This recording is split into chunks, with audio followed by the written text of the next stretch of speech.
Hanover Square Press and HarlequinAudio present The Framed Women of Ardemore House, a novel by Brandy Schillace, performed by Lindsey Dorcus.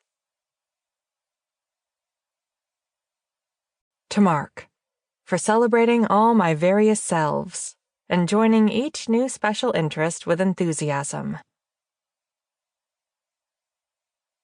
1. The house was enormous. Joe didn't know enough about local architecture to date it, but the walls stretched up in the damp air, big and dark and lichen-flecked. Windows had been boarded up. They wept black mildew creases over sandstone sills. Staring through the car window, Joe dropped her eyes down to the stairs, flanked by columns where Joe imagined regal statues might have stood, or ought to have stood. "It's a castle," she whispered.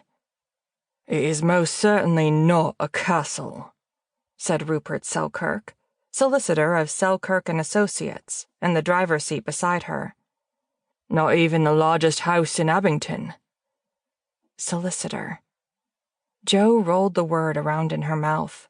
She'd pocket it for later rumination. It was nice to have a word for chewing on. It suggested antique leather chairs and brass lampstands, felt safer than divorce lawyer, and didn't trigger the same sort of gut gripe. Rupert looked exactly as a solicitor ought to, with a high forehead, disappearing hairline, and two very bushy eyebrows. He also drove a puddle green sedan, with the steering wheel on the wrong side of Joe's expectations. She wondered if the sense of dislocation would fade with the jet lag. It hadn't exactly improved her first impressions. She forgot to introduce herself, forgot the handshake, stared in absolute stunned silence at the landscape as they drove. Online pictures had suggested something endlessly green, but the reality was wet and ragged, browned out from the end of winter, and laced at the edges with naked tree branches. Joe squinted into the distance, taking in the brackish heath, then trees, then fog. A cluster of trees appeared, lanky pin oaks and a few copper beeches. A crumbling dry stone wall snaked away from decayed posts. No fence, but the remnants of one. She let her eyes wander its length to a dark smudge of woodland and black bark dotted with lichen. The rest of the hill loomed treeless, stark, and scarred by eruptions of additional stone.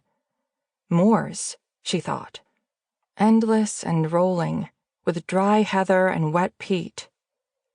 Joe had pressed herself to the glass, ignoring the steam print she made. She hadn't brought much with her, certainly not her books, but Wuthering Heights might have been a good choice. Relaxation breathing had never been much use to her. Whenever she consciously thought about autonomic responses, they went all wrong. So, she mentally recited the opening lines of the novel as the car grumbled to a halt in the shadow of Ardemore House. As for Rupert, he was repeating himself. "Not a castle. The house is wider than it is deep, mostly to take advantage of the south-facing aspect." Seeing the blank look on Joe's face, he tried again. "In England, south-facing gardens get the most sun. That's where you'll find the Ardemore Gardens. They were the highlight of the property once.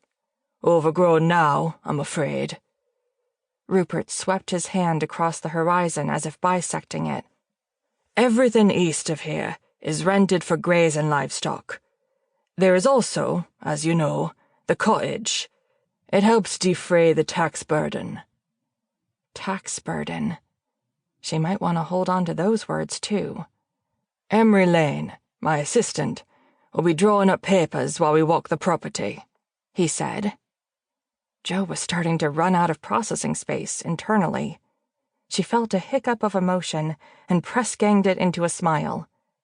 "Papers?" "For you to sign, to take over the property as your inheritance." The smile failed. Better say something like, "Yes, good. Quite. Exactly the thing." But Rupert got there first. Sample complete. Ready to continue?